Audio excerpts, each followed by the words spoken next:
What happens when the government starts changing colonial laws without giving you a say? Find out next.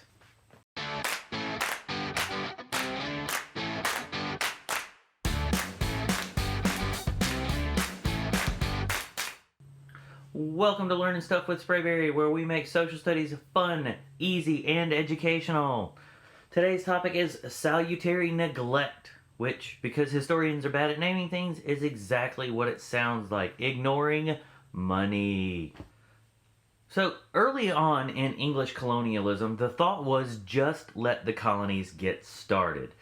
Because England didn't really know what they were doing. They didn't have a plan. This is the first time people had set up colonies in the New World. So England's plan was let them go over there, do what they want, build what they want, and as long as they're happy and sending resources back to us, we're going to make money. So don't worry about it.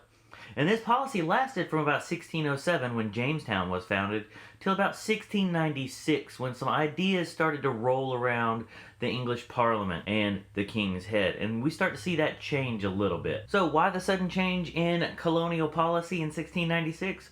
Well, England had been making money off the colonies by just having resources sent to England where they would be processed and manufactured into goods and sent somewhere else. But this shipping of resources back and forth was extremely expensive because, well, pirates and, storms and things get lost. Imagine how much Amazon would cost if you had to have your items shipped from across the ocean to your house and it suffered a 10% chance of the boat just disappearing, or a much higher chance of it being raided by pirates and having all the goods on board stolen. It would certainly jack up the price of shipping. Colonies had started to trade with other countries besides England because of all this theft and problems with shipping. Because they could trade with closer colonies, they could trade with closer countries, they could trade with countries that aren't outside of the pirating channel and make money. England decides they've got to put a stop to this, though, because that's cutting into England's money system. So they come up with the Navigation Acts. And these Navigation Acts are, well, they're a really easy way for England to make money. They pass a law that says that if you are selling goods from the colonies, they have to go to England first. Now, once they're in England, they can then be sent other places. Well, why do that? Because once it gets to England, they can slap a tax on it and make a little bit of money right then and there, and then it can be distributed where it needs to go. This also makes sure that the colonies aren't selling things that England doesn't want them to sell. If I'm checking your cargo hold and I'm checking what you're making and bringing, I can tell whether you're selling stuff that you shouldn't be selling. Now, these Navigation Acts, they do get passed, but England's really lousy about watching for them. England's not really actually checking to see if people are following these rules, so they're not making any money. So this whole policy of the Navigation Acts that aren't being enforced lasts from about 1696 to 1763. Now, in 1763, we get some big changes. Alright, in 1763, we get big changes with England. They just won the 7 Years' War. I've had my shells and kicked in my face, but I come through. Or the French and Indian War. We are the champions, my friends. In the colonies, it was called the French and Indian War because it was between British colonists, the French, and Indians, or Native Americans. So they called it the French and Indian War. Now, this war was a big turning point for England for a couple of reasons.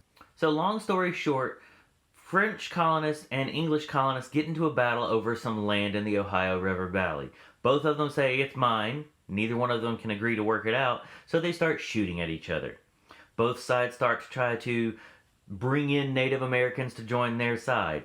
Britain had a slightly harder time doing that because, they were mean to the natives.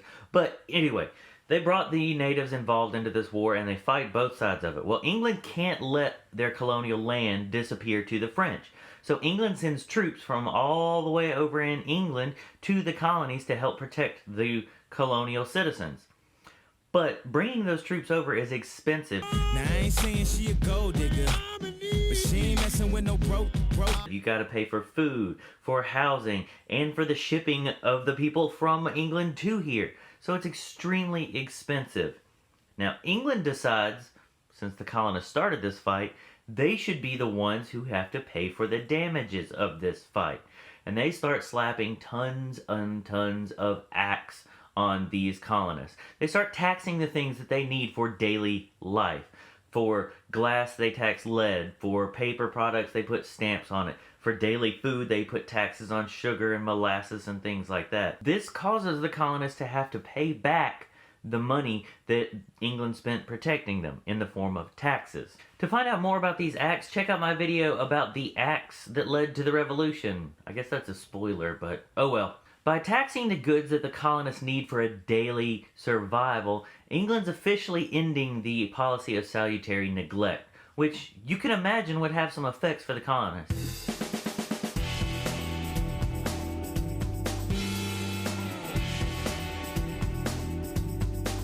They'd spent nearly 200 years just kind of doing what they felt like doing, and now England suddenly decides, whoa, whoa, whoa, you can't be doing all that, we need our share. So the colonists are definitely upset about it. So the big question is this: if England was making money before all these acts and taxes, why did they start slapping these acts and taxes on to make more money? They already had it coming in, so why do they need it more? Well, it breaks down into 3 reasons. The first, greed. So this war left England broke. Now, I ain't saying she a gold digger, but she ain't messing with no broke. They need a cash infusion quickly. Now, yes, they could have waited and waited and waited for these resources to come back and forth and process them and sell them somewhere else and do all this according to the Navigation Acts.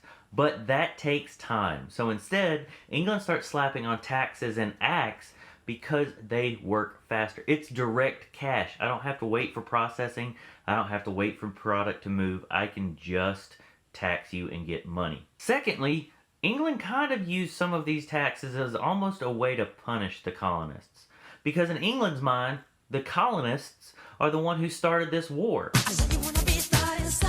So, if we put a heavy enough tax on them and charge enough money, they're going to learn that you don't start something that you can't handle. You got to make sure that if you're going to start a fight, that you're the ones that can deal with it. The last reason is just flat out hubris. England viewed itself as untouchable. I told you, homeboy, you can't touch this. They were the ones who created the colonies. They were the ones who put them over there. They're the ones who gave them the right to do it and provided the ships and sometimes the military to protect them on the trip over. They thought they were untouchable. This is a beat they can't touch. It's a little bit like parents. Parents expect you to follow the rules, sometimes just because they're parents. Kind of like England. England thought, we're your dad. You don't just disobey us. You got to listen to what we say because we're your dad. As you all know, that doesn't always work out. So the next time somebody throws a new rule down on you, just remind them what happened when England stopped enforcing salutary neglect.